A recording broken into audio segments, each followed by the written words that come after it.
capítulo 2, verso 3.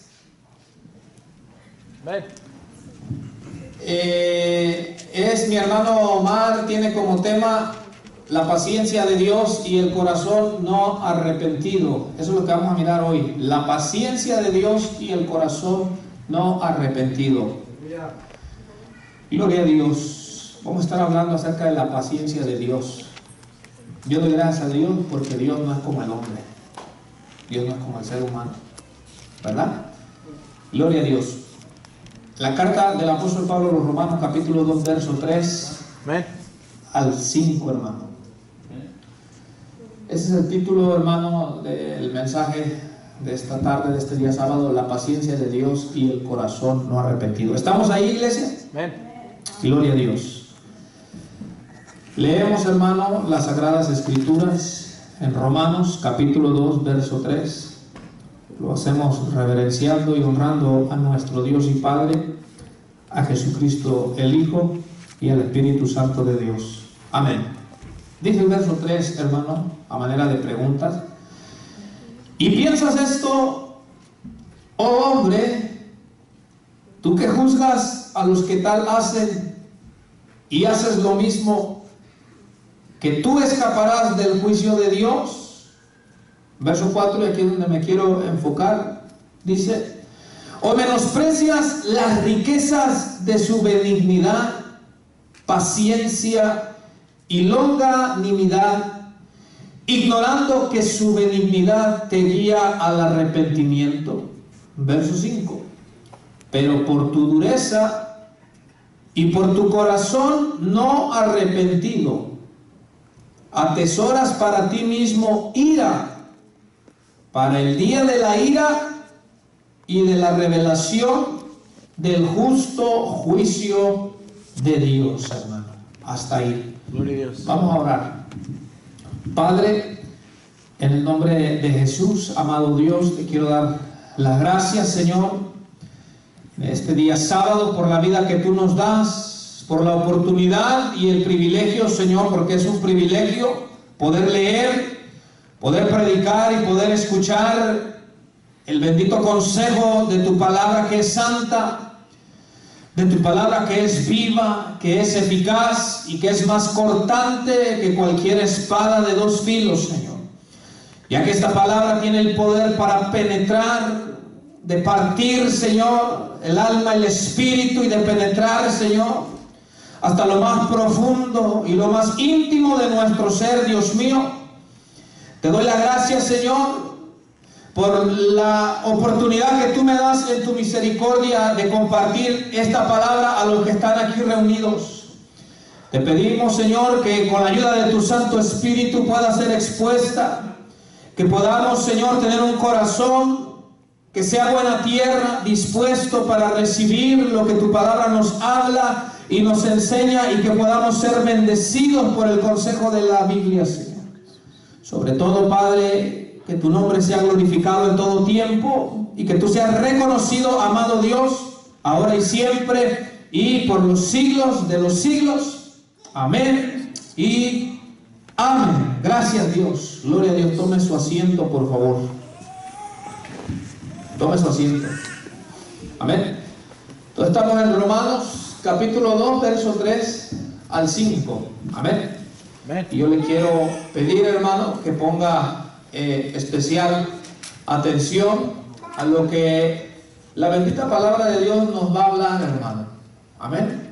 Yo le he puesto como el título a este mensaje: la paciencia de Dios y el corazón no arrepentido, hermano. Vamos a estar mirando cómo Dios es bien paciente con el ser humano en general.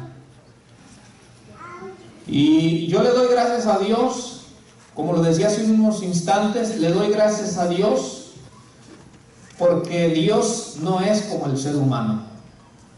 Si Dios fuese como el hombre, ni tú ni yo, ya nadie estuviésemos con vida. Porque nosotros los seres humanos somos, hermanos, de poca paciencia. Y mientras meditaba en lo que la Biblia, en lo que vamos a estudiar hoy, yo analizaba que la paciencia del ser humano casi por regla general, dura 3 segundos. Ahora usted va a decir, ¿y por qué 3 segundos? Porque si o no, cuando uno le está hablando a sus hijos y el hijo no le obedece, dice, te voy a dar hasta 3. ¿Sí o no? 1, 2, y cuando el niñito o el hijo ni hace caso, le vamos como queriendo poner pausas, 2 y media, 2 y 3/4. Y cuando decimos 3, se agotó la paciencia, hermano. Y viene, hermano, el leño, la chancla, el jalón de orejas, ¿verdad que sí? Entonces yo meditaba en eso, yo meditaba un poco y yo decía, gracias a Dios que Dios no es como el ser humano, que en unos segundos se le agota la paciencia, hermano. Porque si Dios fuera como nosotros, hermano, nos hubiera aniquilado ya a toda la raza humana. Pero hoy vamos a mirar cómo en estos versículos, y vamos a estar mirando algunos otros, cómo nos habla, hermano, la Biblia nos enseña que Dios es un Dios que es paciente para con el ser humano, inclusive un Dios que es paciente para con el pecador, hermano. Pero ahorita vamos a aprender cuál es la razón o cuál es el propósito por el cual Dios se muestra paciente con el pecador. O sea, ¿por qué Dios, hermano, no castiga inmediatamente al que peca, al que vive en desobediencia? Muchos nos preguntamos, ¿y por qué Dios no acaba ya con la maldad del ser humano? A mí mucha gente me ha dicho, bueno, y si Dios tiene el poder, ¿por qué Dios no ha acabado con la maldad en el mundo? Y lo que la gente no entiende es que si Dios acaba con la maldad, pues va a acabar empezando por ellos. Porque ¿quiénes somos los que tenemos el mundo en maldad? Nosotros, los seres humanos. O sea, ¿quiénes somos los que hacemos que el mundo esté en maldad? Nosotros. Entonces cuando pedimos a Dios, Dios, ¿por qué ya no acabas con la maldad? Le estamos diciendo, Señor, aniquílame de una vez. Porque nosotros somos los que...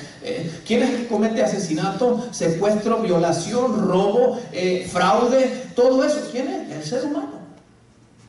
Entonces, hoy vamos a aprender cuál es el propósito de la paciencia de Dios para con el pecador. ¿Por qué Dios es paciente con el pecador? Y vamos a mirar también qué es lo que sucede, hermano, con aquella persona que, a pesar de experimentar la benignidad, la misericordia de Dios, se empeña, hermano, y tiene un corazón que no se arrepiente, o sea, nunca piensa cambiar. ¿Qué va a suceder? ¿Qué es lo que la Biblia dice? Quiero que por favor pase la siguiente imagen. Por favor, acaso, hermano Daniel, pase por favor la siguiente imagen. ¿No quiere? Bueno, ahí va nuestro hermano Mar. Ok, la siguiente imagen es el versículo. Vamos allá al versículo, hermano. Está hablando el apóstol Pablo aquí, hermano, a los romanos, a los creyentes. Y en el versículo 3 comienza a hacer varias preguntas y dice así, la primera pregunta, ¿piensas esto, oh hombre, tú que juzgas a los que tal hacen y haces lo mismo, que tú escaparás del juicio de Dios? Pablo se refiere a aquellas personas, hermano, que condenan el pecado, condenan al que roba, condenan al que miente, condenan al que adultera, condenan al idólatra, condenan al fornicario, pero que ellos mismos están en la misma situación. Entonces Pablo le dice, ¿crees tú que condenas a los que hacen tales cosas, pero haces lo mismo? ¿Crees tú que te vas a escapar del juicio de Dios? Hace maneras de pregunta, hermano. Pero en el versículo 4 viene otra pregunta, hermano, que Dios mismo le hace al hombre, al ser humano. Mira lo que dice el versículo 4. Dice, o menosprecias las riquezas, y menciona 3 palabras que vamos a estudiar. Ahí las subrayé, hermano, están con letra más oscurita. Dice, o menosprecias las riquezas. Número 1 dice, de su benignidad. Número 2 dice, de su paciencia.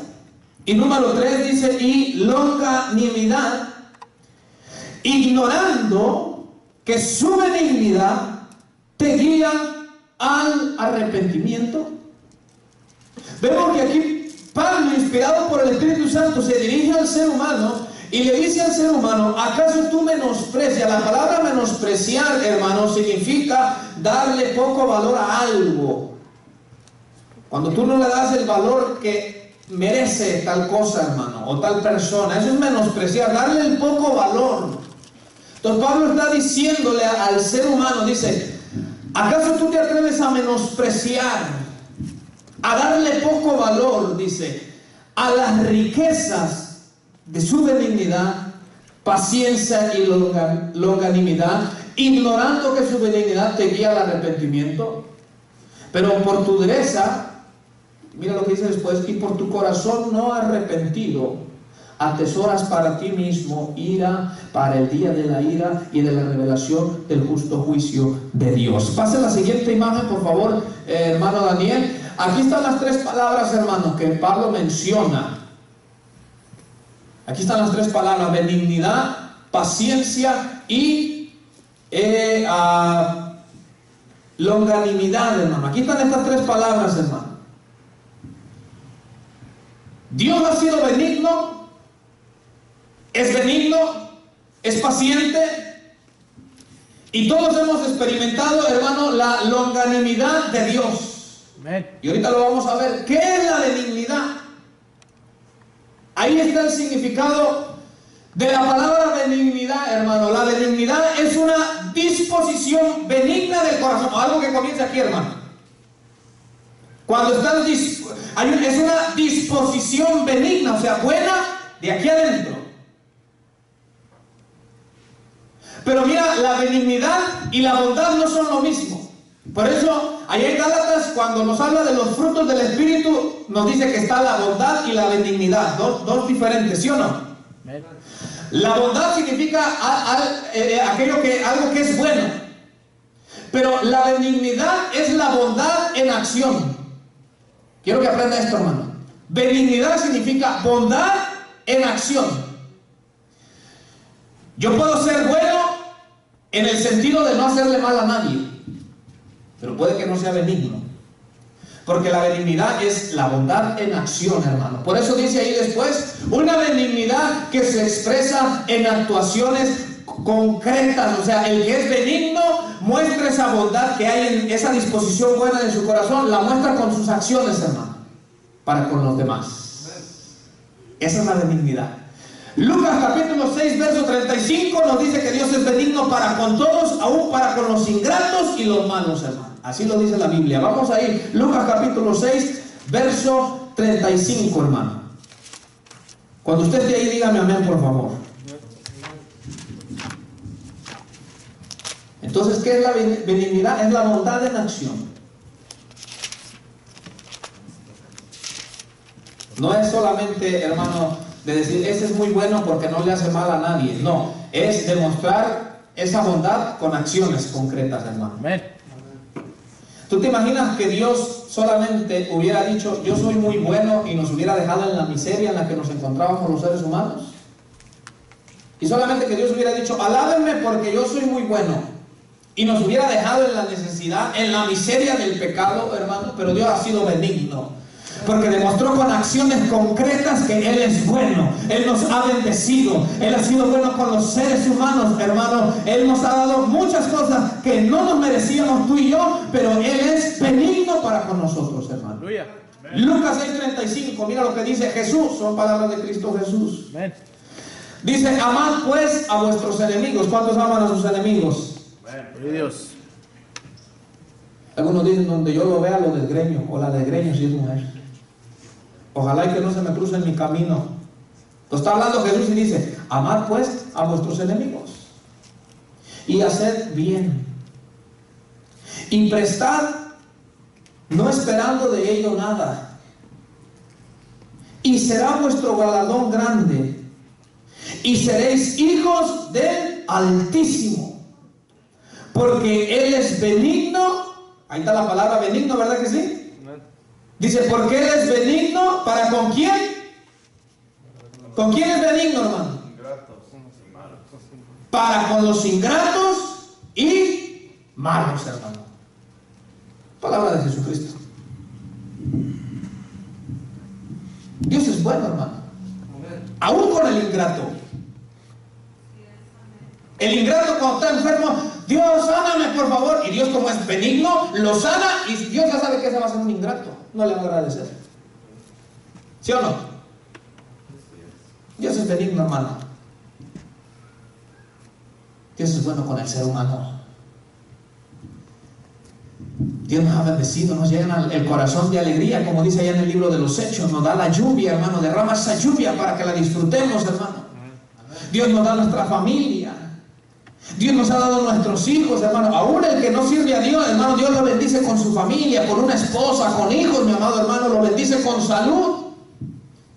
Aún el que no sirve a Dios tiene trabajo, hermano, porque Dios es benigno. Porque la benignidad es la bondad en acción, mi amado hermano. Entonces Pablo le dice al hombre: ¿acaso tú menosprecias la benignidad de Dios? ¿Menosprecias que Dios te ha mostrado con sus acciones que es bueno contigo? Pero luego mire la palabra que sigue ahí en Romanos 2. Dice: o menosprecias las riquezas de su benignidad, paciencia. Mire el significado de esta palabra, porque el título es la paciencia de Dios. Gloria a Dios. Esta palabra paciencia significa contenerse. Significa un retrasar el castigo. Dios retrasa el castigo, hermano. Aquí se refiere de la paciencia de Dios hacia los hombres. Representa esta palabra, hermano, una suspensión de la ira que habrá de ser ejercida a su tiempo, a no ser que el pecador acepte las condiciones de Dios, hermano. Aquí cuando la Biblia dice que la persona menosprecia la benignidad y la paciencia, lo que está diciendo es que el ser humano pecador ofende a Dios y merece ser castigado, pero Dios retrasa el castigo porque Él es paciente, hermano. Tú me preguntas por qué Dios no castiga al borracho, al drogadicto, a la prostituta, al idólatra, al brujo, al hechicero. ¿Por qué no lo ha matado? Si tú me preguntas por qué, yo te digo porque Dios es paciente. Ahí está la respuesta. Si tú quieres saber por qué Dios no ha matado a los asesinos, no los ha aniquilado a los secuestradores, a los violadores, a los extorsionadores, la respuesta es porque Dios es paciente. Dios retrasa el castigo. Es la retención de la ira, hermano. Pero nota ahí que dice que habrá de ser ejercida a su tiempo. No significa que Dios, al pecador que tiene un corazón no arrepentido, no significa que Dios nunca lo va a castigar, sino significa que Dios es paciente. O sea, Dios tendría todo el derecho para castigarlo al ser humano por sus pecados, pero como Dios es paciente, hermano, Dios retiene el castigo. Dios se aguanta. Dios suspende su ira, hermano. Pero nota algo, escúchame bien. No significa que nunca la va a derramar esa ira. Significa que es paciente. Se espera.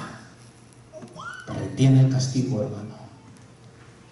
Pero luego también nos habla de otra palabra, hermano. La palabra longanimidad. Que a veces si uno la lee así, pues uno la lee pero no entiende. ¿Qué es la realidad?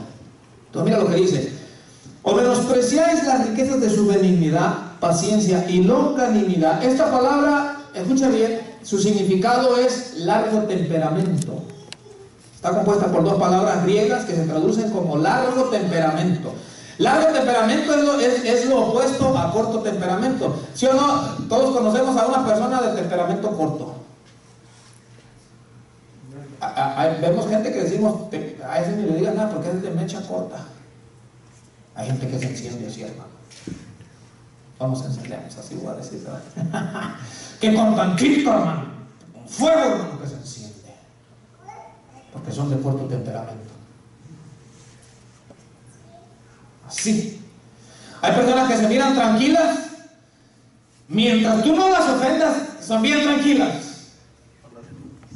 Pero donde les hagas una ofensa, por pequeña que sea, hermano, la mecha se enciende así, hermano, y así explota, así revienta, hermano. O sea, son de temperamento corto. Pero cuando la palabra nos habla de la longanimidad de Dios, nos está hablando del largo temperamento de Dios, mi amado hermano. Es el autorrefrenamiento, mira lo que dice ahí, es el autorrefrenamiento ante la provocación, que no toma represalias apresuradas, hermano. Dios se refrena cuando lo provocan. Ahora tú vas a decir: ¿y cuándo provocan a Dios? Cada que el ser humano peca, hermano, está en rebeldía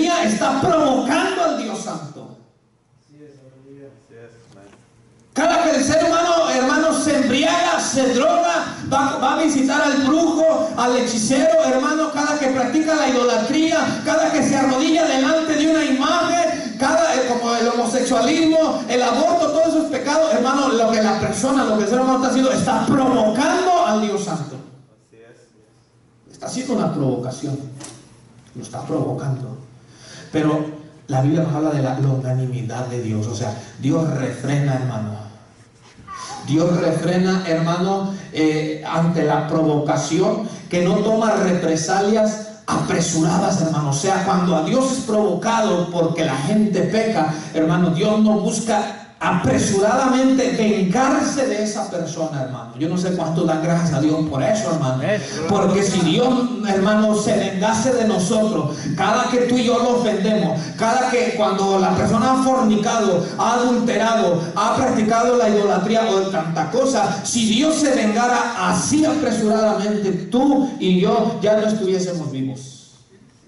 ¿Sí o no? Ya no estuviéramos vivos, ni tú ni yo, hermano. Pero Dios es de largo temperamento. Aleluya. Dice ahí, hermano, significa esperar suficiente tiempo antes de expresar enojo. Es lo opuesto de la ira. Dios espera suficiente tiempo antes de expresar el enojo. Por eso yo no sé, pero yo sigo diciendo, yo doy gracias a Dios que Dios no es como nosotros los seres humanos. Gloria a Dios, amén. Dios espera un buen tiempo, un suficiente tiempo para expresar el enojo, hermano. A veces nosotros, hermano, con tantito, dígame usted si sí o no. Con tantito, hermano, estallamos, hermano. A veces hasta porque la comida quedó un poco salada, hermano, nos encendemos rapidito, hermano.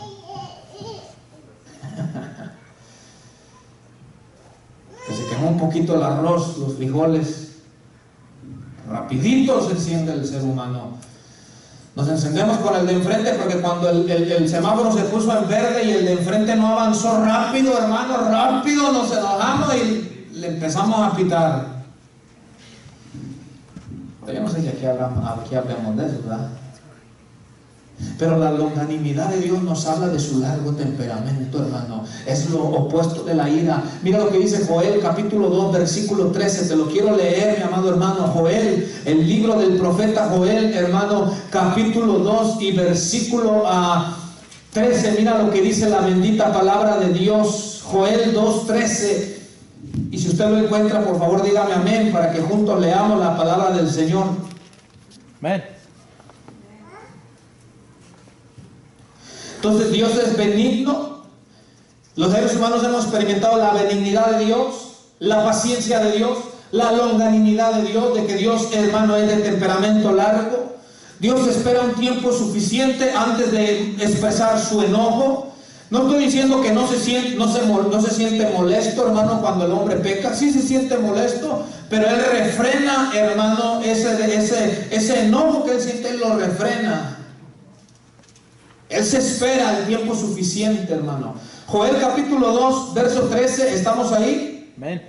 Mira lo que dice, lo que le dice Dios al ser humano: rasgad vuestro corazón y no vuestros vestidos. ¿Y qué dice después? Y convertidos ¿a quién? A Jehová vuestro Dios. Mira luego lo que dice: porque misericordioso es y clemente. Y luego mira lo que dice: tardo para la ira y grande en misericordia. Y mira lo que dice después: y que se duele del castigo, hermano. ¿Cómo es Dios? Tardo para la ira, lento para la ira, hermano. Misericordioso, clemente es Jehová el Señor, hermano. Dice que se duele, el Señor se duele del castigo. A veces Dios tiene que castigar al ser humano, pero Dios no lo hace alegrándose, hermano. Dios se duele porque somos su creación. Incluso los que somos sus hijos, a veces Dios nos tiene que castigar y Dios se duele de tener que castigar a su hijo, hermano. Pero a veces lo tiene que hacer, hermano, para evitarnos algo peor en un futuro. Usted como padre, si alguna vez castigó a sus hijos, usted sabe de lo que le estoy hablando. A uno le duele, hermano, cuando uno castiga a sus hijos. O yo no creo que haya aquí un padre, una madre que castigue al hijo y hasta se goce. Decir, mira qué gozada, mira qué alegrada me di de haber castigado a mis hijos. Yo no creo que haya alguien aquí así. ¿O usted se alegra cuando castiga a sus hijos? No, le duele a uno, hermano, pero lo tiene uno que hacer. De la misma manera Dios, pero este versículo nos dice que Dios es tardo para la ira. Dios tarda en airarse. Muchas veces tú y yo nos ofendemos una y otra vez, de muchas maneras, hermano, y el castigo no viene porque Dios tarda en airarse, hermano. Porque tú y yo experimentamos la longanimidad de Dios, hermano. Él espera el tiempo suficiente, mi amado hermano, y hay un propósito, y es lo que vamos a mirar. Mire, pasa la siguiente imagen, por favor. Ahí hay una pregunta: ¿cuál es la razón por la cual Dios se muestra paciente con el pecador? ¿Cuál es la razón? ¿Por qué Dios es paciente con el pecador?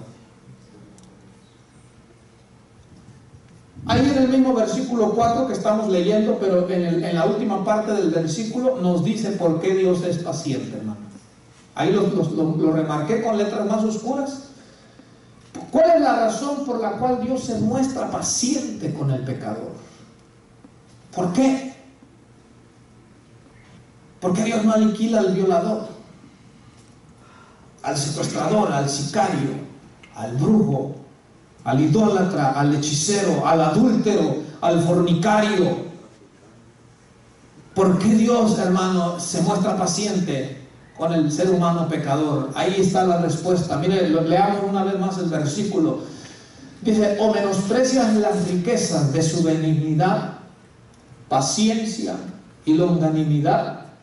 Y luego mira lo que dice: ignorando que su benignidad te guía al arrepentimiento. ¿Por qué Dios es paciente con el pecador, hermano? Porque Dios quiere conducir al pecador a el arrepentimiento, hermano. O sea, Dios quiere que el pecador se arrepienta, hermano. ¿Por qué Dios? Mira, te voy a decir algo. ¿Por qué Dios no ha acabado con la humanidad? Porque Dios está esperando a que el ser humano se arrepienta y deje el pecado, hermano. Ahí dice: ignorando que su benignidad te guía al arrepentimiento. O sea, cuando Dios se ha mostrado benigno, paciente, y cuando hemos experimentado la longanimidad de Dios, Dios lo está haciendo con un propósito. No es que Dios es alcahuete, escúchame bien.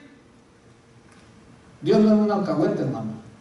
Nosotros a veces alcahueteamos, ¿sí o no? Sí, a veces habremos padres y hay madres que son alcahuetes de sus hijos. Les alcahueteamos las cosas que no están bien. Dios no es alcahuete de nadie, hermano. Dios, cuando algo no está bien, Dios dice: no está bien. Punto, hermano. Entonces, no es que Dios esté alcahueteando nuestros pecados. Lo que pasa es que cuando Dios te mira a ti o me mira a mí en pecado, Él es benigno contigo, conmigo. Él es paciente contigo, conmigo. Él muestra su longanimidad contigo y conmigo, pero ¿sabes cuál es el propósito, la razón por la cual Dios es paciente? Te está guiando, me está guiando, nos está conduciendo a que nos arrepintamos, al arrepentimiento, a que la persona medite, razone y entienda y diga: he andado mal, estoy mal, y con todo eso Dios ha sido bueno, con todo eso Dios ha sido paciente, con todo eso hasta el día de hoy aún Dios no me ha castigado. Entonces lo que Dios quiere es que las personas comiencen a reflexionar en eso, y eso los guíe a arrepentirse, de manera de decir: he andado mal y Dios ha sido bueno, voy a dejar el pecado y me voy a volver a mi Dios. Eso es lo que Dios está esperando del ser humano. Por eso Dios no lo castiga. Por eso Dios no desata su ira, hermano, porque lo está guiando al arrepentimiento. Pase la siguiente imagen. Tenemos más versículos, hermano, que nos hablan de esto, pero antes mire bien lo que significa la palabra arrepentimiento. Arrepentimiento no es ir a misa el día domingo y darte 5 golpes en el pecho y decir: por mi culpa y mi grande culpa, y salir y ser el mismo borracho, ser el mismo adúltero, ser el mismo fornicario, ser el mismo idólatra. Eso no es arrepentimiento. Si así fuera, yo me doy no 5, me doy 1000 golpes en el pecho, hermano. Por mi culpa, pues sí es por su culpa, pero tiene que dejar el pecado. Ahí está, hermano, la palabra arrepentimiento, la palabra griega metanoia. Ya lo hemos explicado en otras predicaciones. La palabra metanoia, que se traduce como arrepentimiento en la Biblia, significa cambio de mente. Por ello, cambiar de opinión o el propósito. Se usa del arrepentimiento del pecado o del mal. Eso significa la palabra arrepentimiento, cambio de mente. O sea que el que se ha arrepentido, lo que está diciendo es que hubo un cambio de mentalidad, de su forma de pensar, de su propósito. Ahora te lo voy a explicar. Antes, hermano, uno pecaba y uno hasta se alegraba de pecar.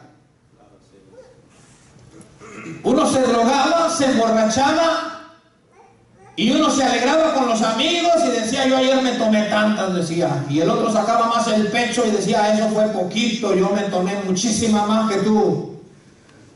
El otro decía: yo me metí tanta droga por la nariz. Y el otro decía: no, hombre, eso no es nada de lo que yo me metí. Y uno se alegraba. Antes uno decía: fíjate que me metí con la fulana, decía. Mi esposa ni cuenta se da, la pobrecita. ¿No has oído tú las personas cuando están contando sus perversidades y se ríen? ¿Los has escuchado cómo se alegran de su maldad? Porque creíamos que el pecado era divertido.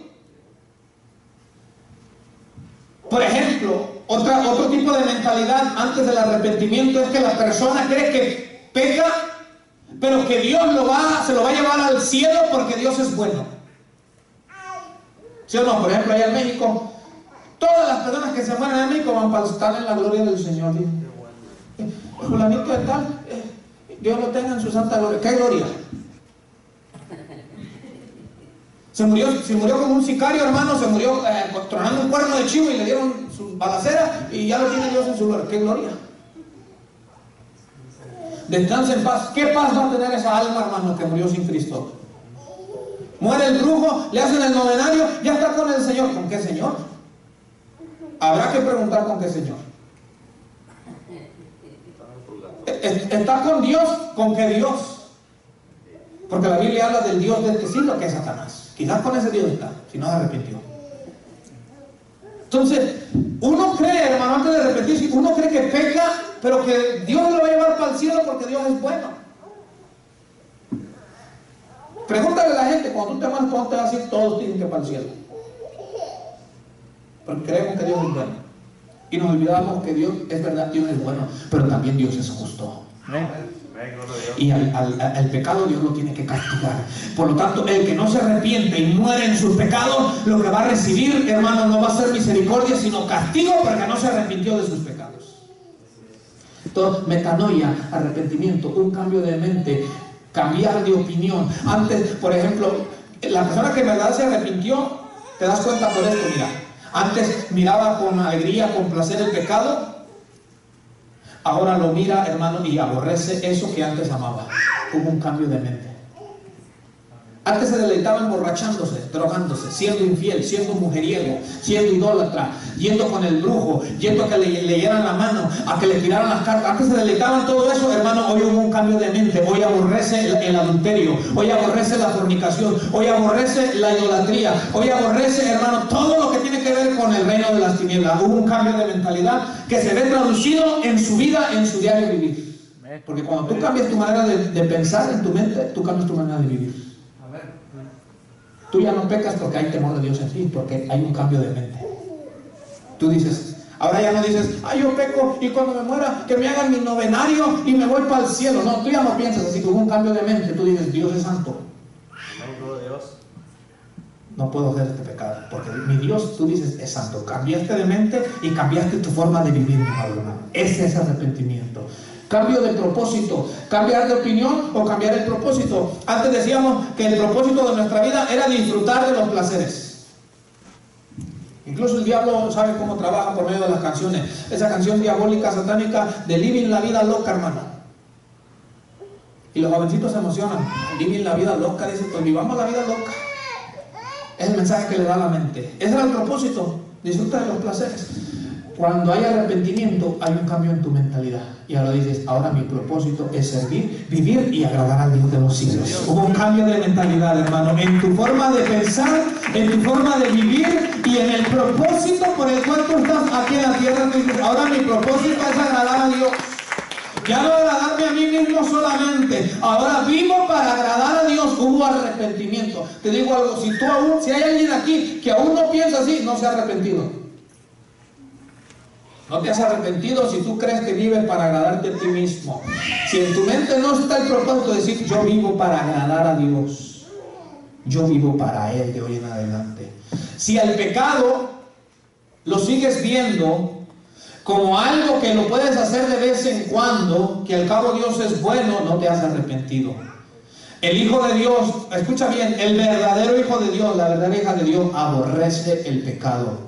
No solamente no lo hace, lo aborrece. Porque una cosa es no hacerlo porque me ven. Una cosa es no lo hago porque se van a dar cuenta. Y otra cosa es no lo hago porque aborrezco toda esa basura. Así es, amén. Toda esa inmundicia. Entonces ese es el arrepentimiento. Te doy un ejemplo bíblico rápido. Zaqueo, un jefe de publicanos, un estafador, pues, o como decimos allá en México, era tranza. Zaqueo se había hecho rico transando a la gente, estafando a la gente. Cuando vino Cristo a su casa, mi amado hermano, él se arrepintió y él dijo: la mitad de los bienes que tengo se los doy a los pobres, y aquel que defraudé le voy a pagar 4 veces. Cuando Jesús ve el arrepentimiento en la vida de Zaqueo, dice: de cierto les digo que hoy ha llegado la salvación a esta casa, porque miró el arrepentimiento en la vida de Zaqueo, hermano. Hubo un cambio de mente de Zaqueo. Zaqueo dijo, antes saqueaba, me está el nombrecito, ¿verdad? Zaqueo saqueaba. Cuando conoce a Cristo, dice: yo le doy la mitad de mis bienes a los pobres. Hubo un cambio de mente.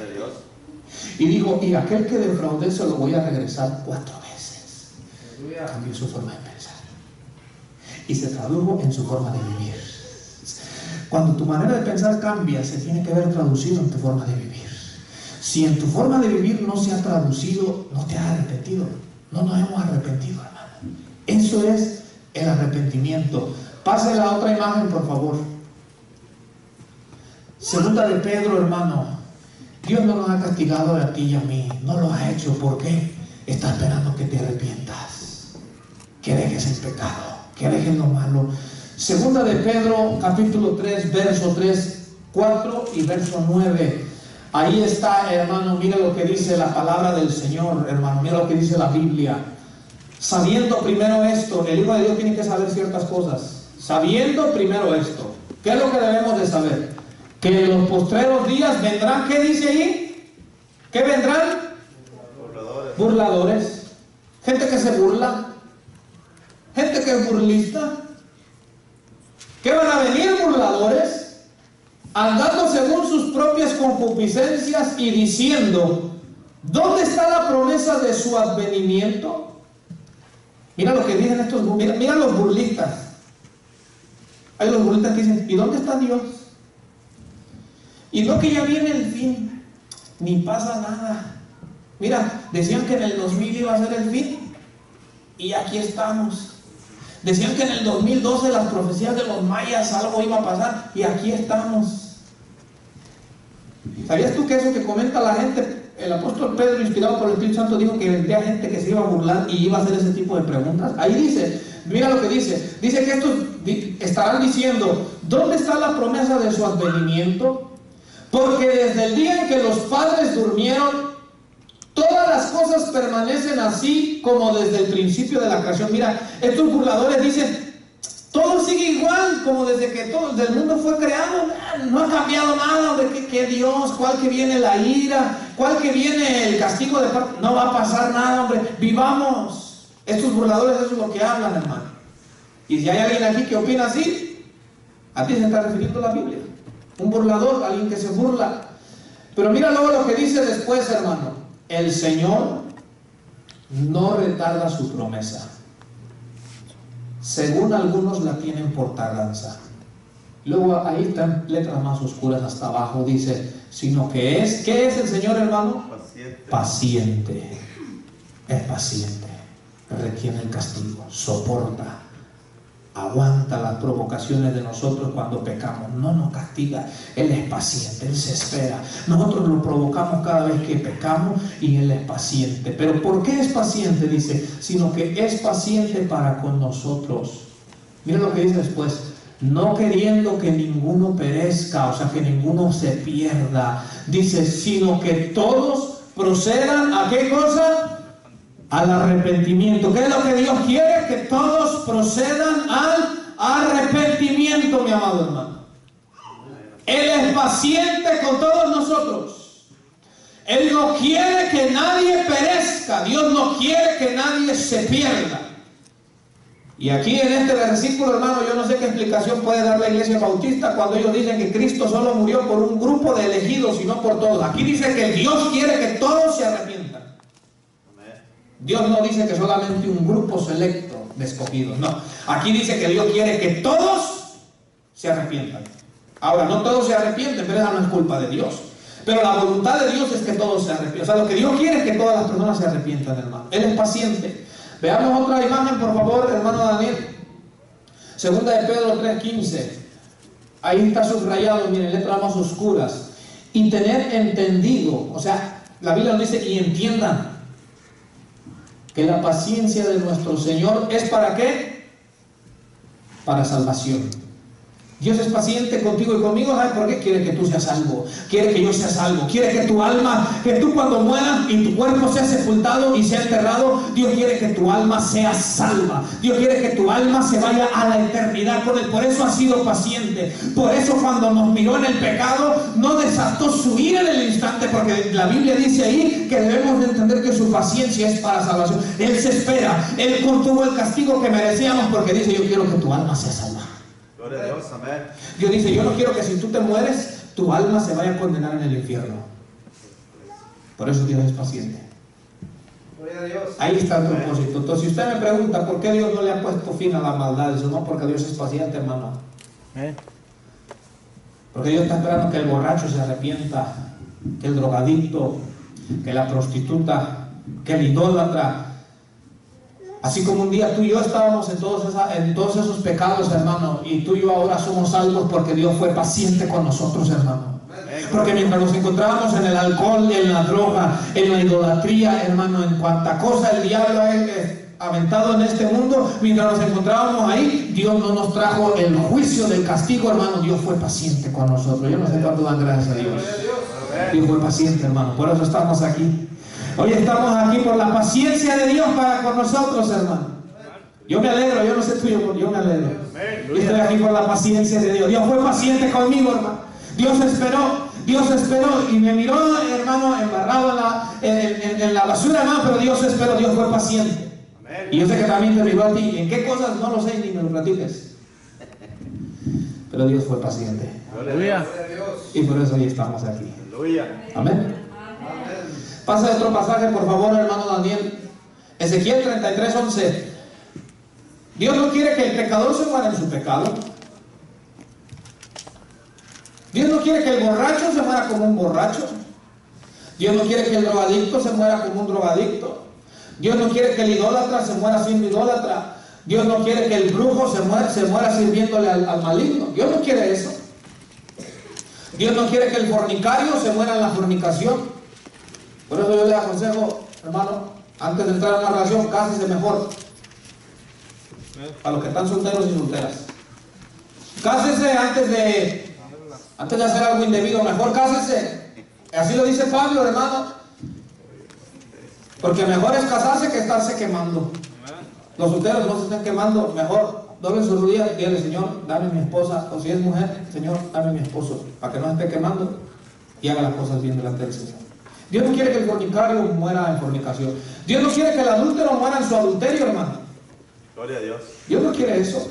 Ezequiel 33:11, mira lo que dice. Está hablando Dios. Diles, vivo yo, dice Jehová el Señor, que no quiero la muerte del impío. Mira lo que está diciendo Dios. No quiero la muerte del impío, o sea, del pecador. No la quiero, dice Dios. No quiero que muera en su pecado, en su impiedad. Sino mira lo que dice, sino que se vuelva el impío de su camino. ¿Y qué dice? Y que viva. Yo no sé cuántos quieren vida, mi amado hermano. Que deje su camino y que viva el impío, dice Dios. Yo quiero que viva, dice Dios. Yo no quiero que se muera en su pecado. Yo quiero que deje el mal camino para que entonces yo le pueda dar vida, es lo que está diciendo Dios. Esas palabras de Dios, hermano. Eso no lo dijo un hombre, eso lo está diciendo Jehová Dios.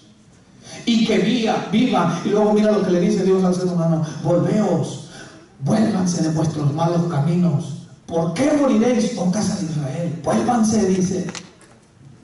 Tú vas en el camino del pecado, Dios te dice: date la media vuelta, vuélvete, allá te espera la muerte. Dios dice: vuélvete a mí y vive. No hay nada más lindo que recibir la vida de parte de Dios, mi amado hermano. Porque una vida sin Dios no es vida. Una vida sin Dios no es vida, ¿no? Y el que no ha vivido la vida en Dios no sabe lo que es la vida en verdad.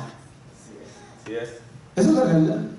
Y no estoy hablando de cosas materiales, no, pero en realidad el que no vive para Dios, el que no vive en Dios, no sabe lo que es la vida en su plenitud. No sabe lo que es levantarse por la mañana con ese gozo inefable, hermano. Gloria a Dios. Que tú te levantas y aunque tienes problemas, un gozo inefable que irradia en tu pecho, hermano, en tu corazón. Dios. Y te vas al trabajo, hermano, no creas que te vas mal encarado. Pero Dios, si un día, no creo que lo llegue a visitar a su trabajo, ¿verdad? Pero espero Dios, si algún día pasara, no encontrarlo mal encarado, ¿verdad? Sino con aquel gozo, hermano, que le radie, que se le mire en su rostro, hermano, la vida de Cristo de usted. Gloria a Dios. Entonces mira lo que dice ahí: yo no quiero la muerte del impío, o sea, del pecador. Dice Dios: yo no quiero que el pecador se muera así, sino que se vuelva al impío de su camino y que viva. Volveos de vuestros malos caminos. ¿Por qué moriréis, oh casa de Israel? ¿Por qué te vas a morir en el pecado, hermano, si hay un Cristo que te quiere perdonar? Aleluya, amén. ¿Por qué te vas a morir en el vicio si hay un Dios que te quiere perdonar, si tú te arrepientes?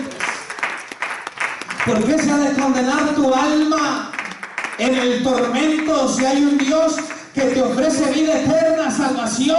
Amén, gloria a Dios. Esa es necedad, hermano. Ahora, si no hubiera esperanza de vida, pues vámonos todos para allá, pero hay esperanza de salvación. ¿Por qué se ha de condenar nuestra alma, hermano? Pasa la siguiente imagen, por favor. ¿Qué sucede con aquel que no se arrepiente de sus pecados? Ahí hay 5 versículos. ¿Qué sucede con aquel que no se arrepiente? Porque Dios es benigno, es paciente y hemos experimentado su longanimidad. Pero ¿qué sucede con aquel? Miren lo que dice Romanos 2.5, hermano. Y ese sí lo vamos a buscar porque ya no los alcancé a notar ahí. Romanos 2.5, que es el versículo después del que estamos leyendo. Miren lo que dice Romanos 2.5. Entonces en el 4 dice que ignora a la persona que su benignidad te está guiando a arrepentirte. Cuando Dios es bueno, Él es bueno porque quiere que tú te arrepientas. Por eso es bueno contigo. Por eso te bendice, por eso te da la salud, por eso te da la vida. Por eso no te da el castigo que nuestro pecado merece, hermano, porque Él quiere que nos arrepintamos. Pero ¿qué sucede con aquel que no se arrepiente? El versículo nos dice, 5, en Romanos 2 dice: pero por tu dureza y por tu corazón no arrepentido. Entonces dijimos, arrepentimiento quiere decir cambio de mente, cambiar de opinión y de propósito. Entonces un corazón arrepentido es aquel que no quiere cambiar su forma de pensar ni de vivir. O sea, aquel que dice, a mí el pecado me gusta y así voy a seguir. Entonces, por eso dice ahí, pero por tu dureza y por tu corazón no arrepentido, que no quiere cambiar su forma de pensar y de vivir, mira luego lo que dice: atesoras, o sea, acumulas para ti mismo ira para el día de la ira y de la revelación del justo juicio de Dios. Hermano, el pecador que ha experimentado la benignidad y la paciencia de Dios y que no se quiere arrepentir, hermano, lo único que está haciendo es acumulando más ira. O sea, sigue pecando y quizás Dios en su paciencia no le da el castigo inmediato, pero lo único que está haciendo esa persona con un corazón no arrepentido, que sigue practicando el pecado, lo único que está haciendo es atesorando ira, acumulando la ira sobre él mismo. Eso está tremendo, hermano.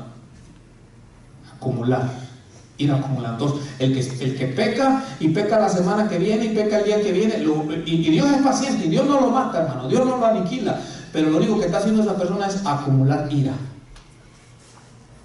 O sea, llenando la medida, como vamos a mirar ahorita en los versículos. Mira lo que dice 1 de Tesalonicenses 2:15. Dale un poquito hacia adelante ahí. 1 de Tesalonicenses 2:15.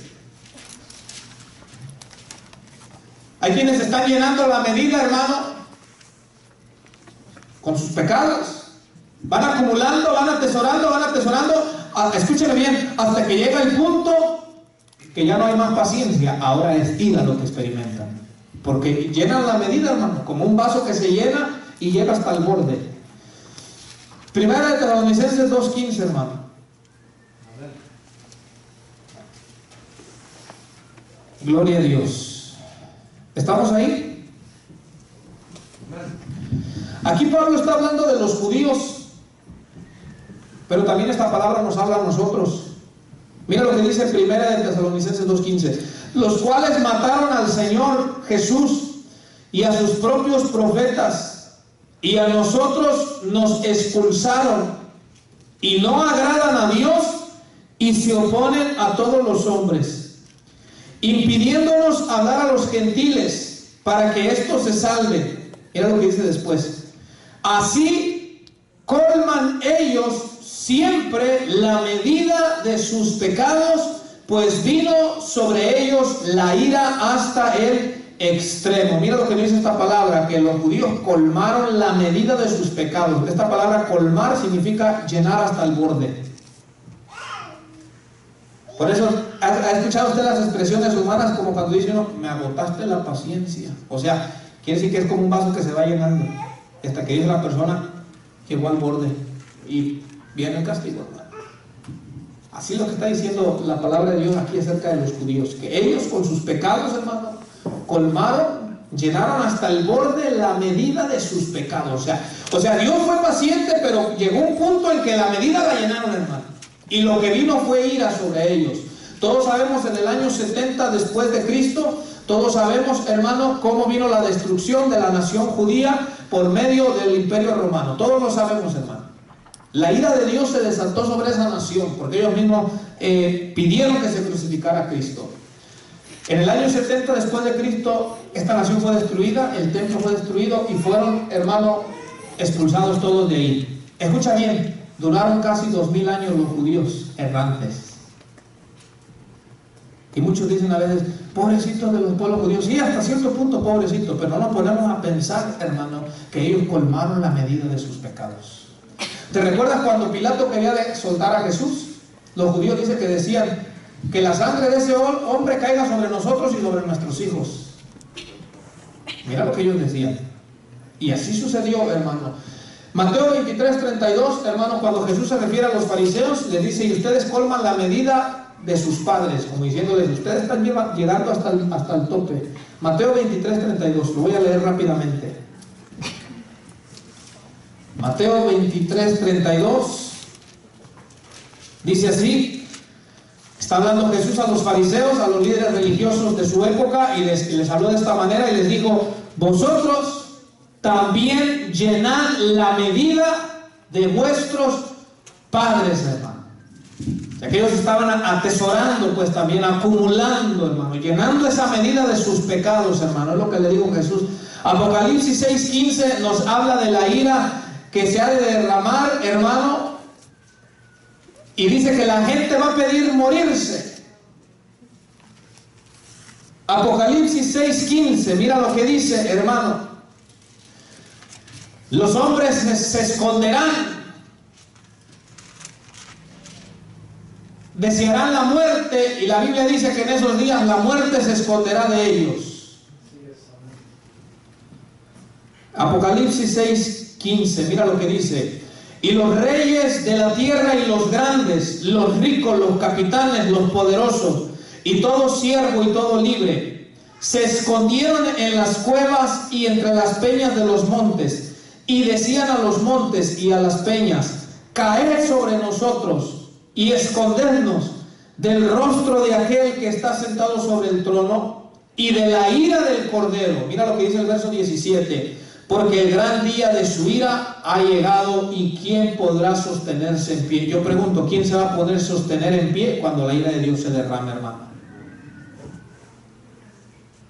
Escúcheme bien todos los que están aquí. La ira de Dios está a punto de derramarse sobre esta tierra. No es nada que tú y yo quisiéramos experimentar. Está a punto de derramarse. Te puse al principio un ejemplo de lo que el humano está tratando de hacer. A lo malo quererle llamar bueno, quererlo hacer ver como que es algo normal. La ira de Dios está a punto de derramarse. La única escapación de la ira, 1 Tesalonicenses 1:10, está en Cristo. 1 Tesalonicenses 1:10, leámoslo y aquí vamos a terminar, hermano.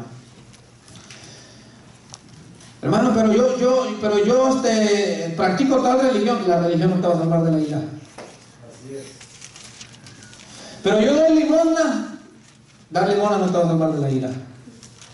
Pues mira lo que dice 1 Tesalonicenses 1:10. Solamente Cristo, hermano. Estar en Cristo. Cuando usted esté ahí, por favor, dígame amén. Amén.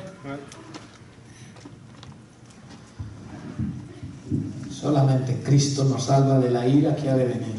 Si tú estás fuera de Cristo y la ira de Dios se derrama, tú la vas a experimentar. No va a ser algo lindo. ¿Estamos ahí? 1 Tesalonicenses 1:10. Mira lo que dice. Y esperar de los cielos a su Hijo, al cual resucitó de los muertos, a Jesús, quien nos libra de la ira venidera. ¿Quién es el único que puede librar de la ira venidera? Jesús de Nazaret. Aleluya. Jesús el Mesías.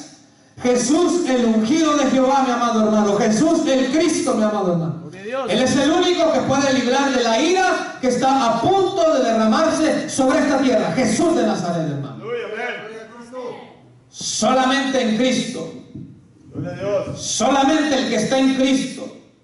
¿Por qué? Porque el que ha venido a Cristo ha nacido de nuevo, le ha sido dado un nuevo corazón, se ha arrepentido, ahora vive para Dios y no para el pecado. El que ha venido a Cristo, hermano, Dios lo ha regenerado. Y ahora es un hijo de Dios, ya no es un hijo de desobediencia, porque también la Biblia dice en Efesios y en Colosenses, por estas cosas viene la ira de Dios sobre los hijos de desobediencia. O sea que los hijos de Dios no van a experimentar la ira, pero los hijos de desobediencia, que es aquel pecador que tiene un corazón no arrepentido, cuando la ira se derrame, ese va a experimentar la ira de Dios. El único que te puede salvar de esa ira es estar en Jesús.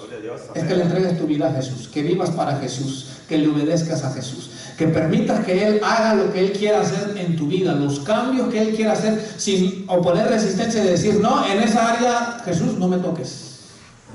Yo así soy feliz, a mí me gusta. No, que tú digas, Señor, tú eres dueño de mi vida, de mi alma, tú eres el único que me puede librar de lo que se avecina, entonces haz en mi vida lo que tú quieras hacer. Solamente en Cristo, póngase de pie.